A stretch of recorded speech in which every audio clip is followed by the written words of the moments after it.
Bonjour à tous et bienvenue sur Nyon Région Télévision pour une nouvelle émission sportive. Une émission qui sera consacrée uniquement au basketball avec le BBC Nyon et ses deux messieurs, Xavier Paredes et Alain Attala. Salut messieurs. Salut. Xavier est le président du club, un club qui est monté en Ligue nationale A cet été.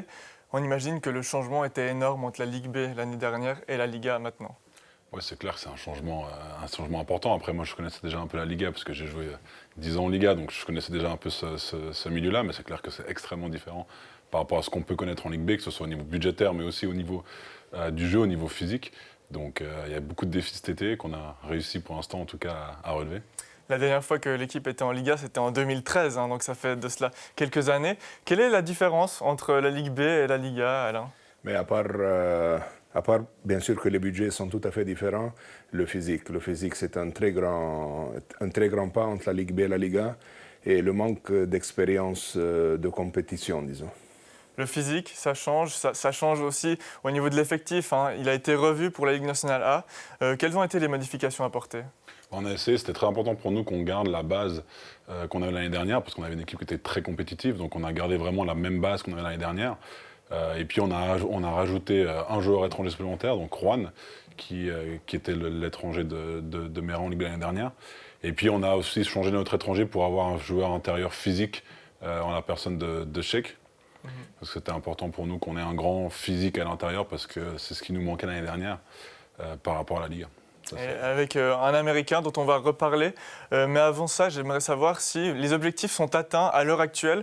Vous êtes 10e sur 12, 5 victoires en 18 matchs. Est-ce que c'est à peu près là où vous vous situiez en début de saison ? On est 10e, oui, mais entre nous et le 6e, on est à 2 victoires. Donc il y a une mêlée, disons, du 6e au 10e. Mais on n'avait pas mis d'objectif de combien de matchs on devait gagner. Mais l'objectif, c'était d'évoluer ensemble et donner du temps de jeu aux joueurs suisses, aux jeunes. Et je pense qu'on a atteint cet objectif. Oui, une évolution qui se fait, qui est perceptible. Une victoire jusqu'au 14 décembre. Et depuis le 14 décembre, ce sont 4 victoires sur 8 matchs. Donc un bilan de 50% de victoire. C'est une progression dont tu es satisfait ? Oui, bien sûr. Comme l'a dit Alain, c'est très juste. On n'avait pas mis un bilan, disons, on a gagné 3, 4, 5, 6 matchs. Mais ce qu'on voulait, c'était progresser. Et c'est clair, comme on l'a dit avant, la Liga, c'est très différent de la Ligue B. Donc les joueurs, qu'on avait un effectif qui était vraiment l'effectif de Ligue B avec quelques ajouts, les gars ont eu besoin un peu de temps pour s'habituer, pour prendre le côté physique. Et puis depuis le mois de décembre, depuis cette victoire à Lausanne, contre Lausanne qui nous a fait énormément de bien aussi mentalement, on a commencé à jouer et puis maintenant ça tourne bien. À partir de cette date du 14 décembre, vous aviez déjà fait venir un Américain, mais un autre Américain. Parce qu'en début de saison, vous aviez Jordan Stevens, qui était meilleur pointeur de la Liga. Et on s'est demandé un petit peu pourquoi s'être séparé de lui. C'était une décision très difficile à prendre, vous m'aviez dit. Et vous avez pris Kevin Mikel, qui répondait un petit peu plus à la vision du club, n'est-ce pas, Alain ? Oui, Jordan, c'était une très bonne personne, un très bon joueur. Il avait un talent offensif indéniable. Mais ce n'est pas seulement l'attaque. Nous, on voit les choses. Il y a attaque, il y a défense, il y a la cohésion avec l'équipe, il y a l'harmonie. Et il y a aussi le style de jeu. Donc, on a essayé, j'ai eu plusieurs meetings avec lui pour essayer de changer, transformer son jeu un peu. Mais c'est la première fois qu'il sort des États-Unis, basket européen. Mais je ne doute pas de sa bonne foi, mais il a eu beaucoup de difficultés à changer son style de jeu. Nous, c'est plus collectif. Alors justement, Kevin Mikel, il répond parfaitement à ses objectifs. On a quelques images qu'on va envoyer. Tu peux continuer à nous parler de ce joueur avec lequel vous avez justement réalisé, et vous réalisez actuellement, un très bon championnat. Kevin, c'est un joueur très altruiste. Il passe la balle, il défend, il a des qualités physiques. Il peut défendre du poste 1 au poste 4, voire même 5. Très bonne harmonie avec l'équipe, très bonne personnalité hors du terrain, dans les vestiaires. C'est un joueur qui répond à nos attentes des étrangers qu'on veut recruter. Si j'entends bien Alain, Xavier, c'est un joueur un peu complet qui sait tout faire. Oui, exactement. Nous, ce qu'on avait besoin, c'est vraiment ce type de joueur-là. Ce qu'on voulait éviter avec la mésaventure qu'on a eue avec John, Alain a raison, c'était quelqu'un de très bien, donc c'était très difficile pour nous de prendre cette décision, mais on voulait qu'on puisse jouer dans les valeurs du club, qui sont le collectif, qui sont l'esprit d'équipe, et on voulait vraiment que tous les joueurs soient intégrés dans le jeu, et Kevin est parfait pour ça, parce que c'est quelqu'un qui travaille dur, qui travaille pour l'équipe, qui force pas, qui aide énormément, même les jeunes aussi, sur ce côté physique qu'on a besoin en Liga. Et on est très très content du choix, c'est clair. Très content de ce choix, très content j'imagine de ce qui se passe actuellement, même si ce week-end c'était un petit peu compliqué, il y avait 2 matchs, un match contre Genève dont on verra le résumé et puis un match à Lugano. C'est un peu un regret de ne pas avoir remporté ce match, ça s'est joué à très peu de choses à 2 points. Mais ça se joue à une action à la fin et il nous manque notre grand joueur, le pivot, Sheik, malheureusement s'est blessé au match de Genève. On manque aussi notre meneur titulaire, Jeff, qui avait la grippe et ça se joue à une action à la fin, mais cette action pouvait être au début du match. On a été dominé dans la raquette, surtout au rebond offensif. Et les victoires, d'habitude, dans cette phase-là, sont plus difficiles à prendre. D'habitude, c'est au début du championnat où les victoires sont plus faciles. Mais nous, on a eu du mal à s'adapter au tournoi. On a dû se séparer de notre Américain. Donc, pour nous, les victoires étaient difficiles au début, mais maintenant, c'est là où c'était plus difficile, on a prouvé qu'on était digne d'être en Liga. Et toutes les équipes maintenant qui visent les playoffs, sauf nous, ont pris du renfort, mais ce n'est pas dans l'optique du club. Mais ça ne vous empêchera pas d'aller à fond dans ces derniers matchs. Il reste encore 4 matchs de championnat. Tout ça dans le but de se qualifier pour les playoffs. C'est ça l'objectif du bébé Seignon, arriver dans les 8 pour accéder au tour final. Ce n'était pas du tout un objectif en début de saison, ça c'est clair. Comme on l'a dit, on n'avait pas forcément mis un objectif sur la performance réelle de l'équipe. Après, si on peut y aller, on peut y aller. Ce n'est pas forcément un objectif en soi pour cette année-là, ce sera clairement un objectif l'année prochaine. Mais cette année, l'objectif, c'est de continuer à bien jouer. Et puis, si on continue à bien jouer, on va gagner encore des matchs. Et puis, si on peut être en play-off, c'est clair que pour nous, ce sera vraiment super pour une première saison. Ça sera assez inattendu. On va bientôt diffuser le sujet du match face au Lyon de Genève. Alain, si tu devais changer encore quelque chose au niveau de l'équipe, au niveau de la tactique pour ces derniers matchs de la saison, pour atteindre justement ce top 8 qui serait vraiment l'idéal pour le BBC, qu'est-ce que ce serait ? Et nous, c'est jouer avec intensité et ne pas perdre le focus durant le match, parce que nous, les périodes contre toutes les équipes de Liga, le moment qu'on perd, il y a un peu de manque de concentration, ça se paye cash directement. Donc, dans le mental, on doit rester concentré les 40 minutes. Et c'est tout ce qu'on vous souhaite. Prochain match que tu travailles dès maintenant et que vous allez travailler dès lundi, ce sera le dimanche 16 février face au Star Wings Basket de Bâle à 16h au Rocher. On en reparlera. Merci beaucoup Alain. Xavier, on te retrouve juste après parce qu'on aura un autre invité qui t'accompagnera sur le plateau. Donc on revient en image maintenant sur le match face au Lyon de Genève. Bébé Seignon, Lyon de Genève, score final 72 à 96. On regarde le résultat du match. Alain, le bébé Seignon restait sur 4 victoires en 6 matchs. Ce soir, les Lions de Genève, c'était peut-être une marche un peu trop haute pour le BBC. Mais on savait à quoi s'y attendre après un week-end où ils ont eu une défaite, un upset, disons, à la Coupe. Donc, ils sont venus avec beaucoup de rage et on s'attendait qu'ils allaient jouer avec cette intensité. Et le moment qu'on baisse d'intensité, c'est trop tard de les rattraper, ils sont trop bons. Si on revient quand même sur ce match, premier quart, vous étiez dedans, et puis ensuite, ça a commencé petit à petit à creuser l'écart du côté de Genève. Eh bien, nous avons Jeff Dufour qui est malade. On a dû le remplacer avec un tout jeune qui n'a pas joué. Même si je voulais reposer les joueurs, je n'ai pas assez de joueurs sur les bancs pour faire tourner tout le monde. Au début de match, on arrive à rester dedans. Après, ils ont quand même des shoots ouverts qui loupent. Une fois qu'ils commencent à les rentrer, ils collent au score. Ils ont la chance de pouvoir faire beaucoup plus de changements, de passer moins de temps sur le terrain, et c'est ce qui fait au final la différence.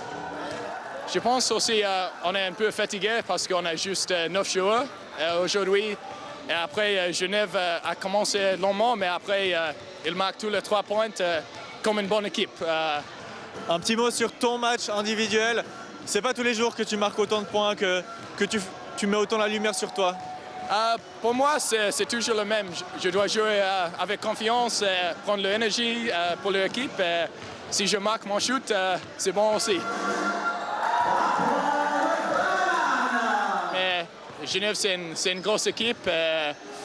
On a joué tous un peu, mais enfin, c'était 25 points. Mais je pense qu'on est content avec l'effort. Vous avez transpiré, votre équipe et toi aussi, mais ça n'a pas suffi. Est-ce que ton équipe aurait pu donner encore quelque chose en plus ? Je ne pense pas parlant effort, mais peut-être en qualité de shoot. Mais moi, on jouait ce match et on avait en tête le match de Lugano après-demain. Donc, on pouvait se battre et perdre 5 points ou essayer de gérer les joueurs. Malheureusement, il y a une blessure. J'espère que ce n'est pas trop grave. Cheikh, allant à Lugano, on doit encore faire 6 heures de bus dimanche matin. On a un week-end assez chargé. Donc dimanche, le match contre Lugano, c'est ça que vous aviez noté dans votre agenda, parce que voilà, Lyon de Genève, c'est pas l'objectif de gagner. Lugano, c'est une confrontation directe avec une équipe qui est au même classement. Donc c'est un match qui vaut double. Mais de nouveau, on va sans Jeff. Cheikh, je ne suis pas sûr. Ça va être très compliqué, surtout que toutes les équipes qui visent les playoffs ont recruté, sauf nous, parce que ce n'est pas dans l'optique du club. Mais il ne faut pas rester sur ce match parce qu'on voit que l'équipe apprend en Ligue nationale A. La preuve, la série que réalise actuellement le bébé Seignon, il y a quand même beaucoup de positifs. Oui, il y a du positif. On est là pour progresser justement, donc c'est ça qui est bien. On progresse, on a fait une bonne série et maintenant il faut la refaire pour espérer quelque chose cette saison. Merci beaucoup, Joel. Merci.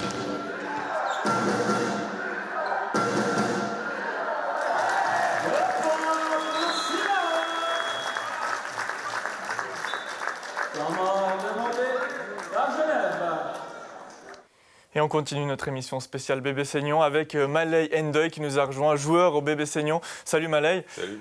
Tu as rejoint le club il y a de cela un peu plus d'une année maintenant en vue de la Ligue nationale A. Qu'est-ce que tu apportes au sein de cette équipe ? En fait, l'année dernière, quand je suis arrivé, j'ai trouvé une équipe déjà en place. Donc, j'ai parlé au coach. J'étais venu avant. Avec Xavier aussi, on avait parlé. Donc, je savais que le club n'avait pas besoin de beaucoup de choses pour monter en Liga. Mais la vision du club était d'aller plus loin. Donc, quand je suis arrivé, je me suis adapté par rapport à comment l'équipe tournait. Je ne voulais pas chambouler un peu l'organigramme. Il y avait déjà Rachad qui était bien en place. Donc, je l'ai aidé un peu et les autres. Et je pense que pendant les playoffs, c'est là que j'ai pu apporter mon expérience pour aller dans les moments décisifs, les matchs qu'il fallait gagner, surtout en finale contre Mérin. Parce que c'est vrai que l'équipe avait perdu 2 finales d'avant. D'après ce que j'avais entendu, c'était un peu manque de mental. Donc à ce niveau-là, j'ai apporté un peu avec l'expérience que j'ai pu avoir en France, tout ça. Et donc on a pu monter. Et donc l'idée, c'était de continuer à grandir avec le club et de continuer à donner mon expérience. Oui, effectivement, tu as amené une sérénité certaine au sein de l'équipe. J'imagine, Xavier, qu'un renfort comme ça, qui apporte son expérience, qui marque aussi beaucoup de points puisqu'il est actuellement top scorer, c'est tout ce que vous attendiez d'un renfort d'une telle qualité. C'est sûr, on avait beaucoup de chance que Malay vienne avec nous. Pour nous, c'est très important. Comme il l'a dit, pour son expérience, c'est quelqu'un qui a énormément d'expérience, du très haut niveau. Et puis, dans l'optique du club, de développer, de se professionnaliser, c'était très important d'avoir un joueur comme ça. On avait justement pris aussi Alain pour le coaching pour ça. Donc avoir Malay en tant que joueur qui connaît ces niveaux-là et qui puisse apporter à nos joueurs de l'expérience, du mental, comme il l'a dit aussi. Et puis pour la Liga, c'est très important parce que c'est un niveau de jeu qui est très élevé et qui ne correspond pas à ce qu'ils avaient l'habitude à l'époque. Et d'avoir quelqu'un comme Malay, c'est extrêmement important. Malay, toi qui joues sur le terrain, explique-nous un petit peu l'évolution de l'équipe. Ça fait vraiment 8 matchs là, que l'équipe rivalise à chaque fois avec son adversaire, chose qui n'arrivait juste pas avant le 14 décembre. Par rapport à l'évolution de l'équipe, pour moi, il faut donner beaucoup de crédit à Alain parce que pendant les moments durs, les joueurs étaient perdus, ils ne savaient pas où se situer, mais il est resté dur pour les entraînements, qu'on continue à travailler. Et moi, je pense que c'était important parce qu'au niveau professionnel, il ne faut pas lâcher. Parce que, comme on dit toujours, le travail paye. Et on a vu l'évolution de match après match, on jouait de plus en plus dur. Et même si vous regardez, avant qu'on gagne contre Lausanne, on a à Boncourt, à Bâle, c'était des matchs serrés. Donc on commençait à monter et on s'est dit que là, on n'est pas loin, on va y arriver. Et depuis Lausanne, le travail a commencé à payer, on gagne. Et maintenant, on continue à monter. Même si le week-end passé, on aurait dû gagner à Lugano pour continuer de monter au classement. Je pense que l'évolution s'est faite aux entraînements. Alain, il n'a pas lâché l'affaire. Il fallait continuer à travailler. Et c'est ce qu'on manquait au début d'intensité, de dureté. Et avec l'arrivée de Kevin aussi, on a plus de densité, de dureté à l'entraînement. Et tout ça nous a fait progresser et ça se traduit sur les résultats. C'est une évolution collective, mais est-ce qu'on peut dire aussi que c'est une évolution individuelle, que certains joueurs qui avaient l'habitude de jouer en Ligue nationale B s'adaptent à la Ligue? On peut notamment penser à Jeff Dufour ou à Benoît Eyman qui ont des rôles peut-être plus importants, qui maintenant jouent à merveille. C'est clair, c'est sûr que ce que Malay a dit, c'est très juste. Au niveau collectif, il y a eu beaucoup d'évolutions. Mais c'est clair que ces joueurs-là, au début, on l'a vu au tout premier match qu'on a joué, où on était complètement perdu pendant le premier carton, où on prend 15-0 parce qu'on n'a pas du tout l'habitude de cette intensité. Et on voit que maintenant ça change, on voit que les joueurs, notamment Benoît qui depuis 1 mois et demi, 2 mois a vraiment explosé, a vraiment pris la mesure de la Liga. Donc c'est clair, tous ces joueurs, et c'est ce qui est très positif aussi pour nous au niveau du club, c'est que tous ces joueurs à qui on a fait confiance pour monter en Liga, se développent, continuent à progresser. Et ça, c'est très important pour nous. On va voir quelques images, Malay, de toi et de ton maillot de top scorer. Ça signifie quoi pour toi d'avoir ce maillot sur les épaules? Ce n'était pas le cas en Ligue nationale B, étant donné que ça n'existait pas. C'est un peu... Bon, d'avoir un autre maillot, déjà, pour moi, c'est un peu différent, mais j'aimerais bien avoir comme les autres, mais c'est normal. Comme, en fait, quand Jordan est parti, moi, je savais dans le coin de ma tête qu'il fallait hausser le niveau, parce que le coach en avait besoin, l'équipe en avait besoin. Donc, à ce moment-là, je savais que je pouvais un peu prendre ce rôle en attendant que le collectif se mette en place. Et donc, c'est ce que j'ai fait. Quand l'équipe a besoin de moi dans ces situations, il faut répondre présent, que ce soit en défense ou en attaque. Et Alain met des situations pour me mettre en valeur souvent en début de match pour me lancer. Et souvent, c'est mon rôle aussi de répondre présent et pour le bien de l'équipe. On t'a vu marquer à 3 points, on te voit marquer aussi dans la raquette. Quelle est ta qualité principale? Enfin, tu en as beaucoup, mais peut-être ce qui te réussit le mieux.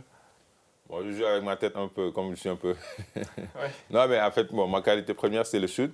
Et mais des fois aussi dans le jeu, quand le shoot ne rentre pas, il faut trouver d'autres moyens de marquer. Donc aussi, avec l'arrivée de Kevin, je joue plus à l'extérieur, donc j'ai la chance d'être plus grand que les ailiers. Donc Alain met des situations pour poster et pour jouer à l'intérieur. Et aussi, ça facilite pour marquer aussi. Le jeu du bébé Seignon évolue match après match, notamment avec l'arrivée de ces renforts étrangers. Comment se profile la suite? Il reste 4 matchs de championnat. Est-ce qu'on vise la 6e place ou bien est-ce qu'on se concentre sur match après match? Non, je pense que ce qui est vraiment important pour nous, c'est de vraiment pas se mettre d'objectifs chiffrés, en tout cas pas cette année, mais de continuer à travailler, de continuer à mettre le jeu qu'on a mis en place depuis quelques mois maintenant, qu'on continue, comme l'a dit Malay, les gars bossent à l'entraînement, qui continuent à progresser. Et si on continue à travailler comme ça, on va gagner des matchs. Mais je pense qu'il ne faut pas se dire on doit absolument être 6e ou on doit absolument être 8e. Cette année, on essaie de ne pas mettre de pression sur le résultat, mais par contre, on veut que les gars travaillent, on veut que le niveau de jeu soit bon, qu'ils soient engagés sur le terrain. Et s'ils font ça, ça devrait bien se passer. Au niveau budgétaire, tu disais le budget du bébé Seignon, c'est quelques 500 000 francs. C'est un peu très peu comparé aux grosses écuries en fait, de la Ligue nationale A. Donc on ne peut pas se permettre non plus avec un budget pareil de viser très haut. On doit faire très attention. Donc on fait attention, on essaie de faire des économies, on essaie de ne pas faire des dépenses importantes. Nous, on n'a pas engagé de joueurs parce que d'une part, ce n'est pas dans la philosophie, mais aussi budgétairement, ce n'est pas possible pour nous. Donc voilà, on a besoin de trouver de l'argent pour continuer à travailler, pour continuer à professionnaliser aussi l'équipe, parce que la plupart de nos joueurs travaillent, à part les 5 joueurs qui sont professionnels. Le reste, les joueurs travaillent, donc on a besoin aussi, nous, de pouvoir leur amener aussi un certain revenu pour qu'ils puissent se consacrer un peu plus au club. Donc on a besoin de continuer à travailler, on travaille dur pour trouver des sponsors, parce que c'est clair qu'avec le budget qu'on a aujourd'hui, c'est pas un budget qui va nous permettre d'évoluer très longtemps. Il va falloir qu'on puisse augmenter le budget, et puis petit à petit, monter le niveau en faisant confiance à nos joueurs suisses. Mais vous arrivez à faire fructifier ce budget et réaliser une saison tout à fait admirable. Malay, maintenant il reste 4 matchs de championnat. Comment ça se profile pour l'équipe? Depuis un certain moment, comme on le dit à l'entraînement ou avant les matchs, on prend match après match. C'est ça le plus important parce qu'il faut être meilleur match après match. On a vu contre Lugano, on a fait beaucoup d'erreurs, donc on va essayer de rectifier ces erreurs-là. Et dès le prochain match, essayer de gagner. Et donc, à partir de là, on verra la suite. Et le prochain match, il est très important. Contre les Star Wings basket de Bâle, ça, c'est un match contre un rival direct. Exactement. On a perdu la balle de très peu. Donc, c'est à nous de faire le boulot à la maison et de gagner ce match. Et puis, quand est-ce que tout va jouer? Est-ce que tu seras déçu si l'équipe ne parvient pas dans ces 8 premiers, Xavier? Déçu, non, parce que c'était pas juste de base. C'est clair que maintenant, on se prend à rêver, à dire voilà, c'est possible. C'est clair que vu le classement, c'est jouable, c'est clairement jouable. Donc, bien sûr, on sera un petit peu déçu, mais on va dire que c'est pas ce qu'on veut forcément cette année. Si on y est, c'est super et l'équipe le mérite en tout cas avec ce qu'ils ont fait pour l'instant. Donc on sera Mais après nous, on est déjà en train de penser à l'année prochaine, déjà en train de penser au niveau budget parce qu'on doit augmenter notre budget pour l'année prochaine. L'équipe restera en LNA quoi qu'il arrive. C'est sûr qu'on sera en Liga. Et puis maintenant, on essaye de trouver de l'argent, de trouver des partenaires qui continuent à nous suivre dans notre évolution. Là, on a évolué cette année, il faut qu'on continue à évoluer l'année prochaine. Et voilà, on espère trouver des partenaires qui vont nous aider et puis continuer à avancer année après année pour arriver dans 4-5 ans à vraiment pouvoir jouer les premières places en Liga. Malay, tu l'imaginais aussi bien classé, ton équipe, pour cette première année en Ligue nationale A? On ne pensait pas classement automatiquement, mais c'est sûr que quand tu joues, on a envie de faire les playoffs. Monter en Liga une première année et faire les playoffs, c'est quand même une évolution quand même très, très positive. Donc, on a vu les difficultés en début de saison, on a vu l'évolution de l'équipe. Maintenant, pourquoi pas, nous-mêmes, on se dit, pourquoi pas y aller, chercher cette place en playoffs. Ce serait un gros bonus pour le club. Donc, nous, on va tout faire pour y arriver, sans regret, quoi. Et cette place, elle va jouer dans les semaines à venir, étant donné que vous affronterez beaucoup de rivaux directs qui sont à votre portée. Merci beaucoup, messieurs, d'être passés sur le plateau de Nyon Région Télévision. Merci. Quant à nous, on se quitte et on se retrouvera la semaine prochaine pour encore un petit peu de basket. Ce sera du basket féminin. Merci de nous avoir suivis. À tout bientôt. Ciao, ciao.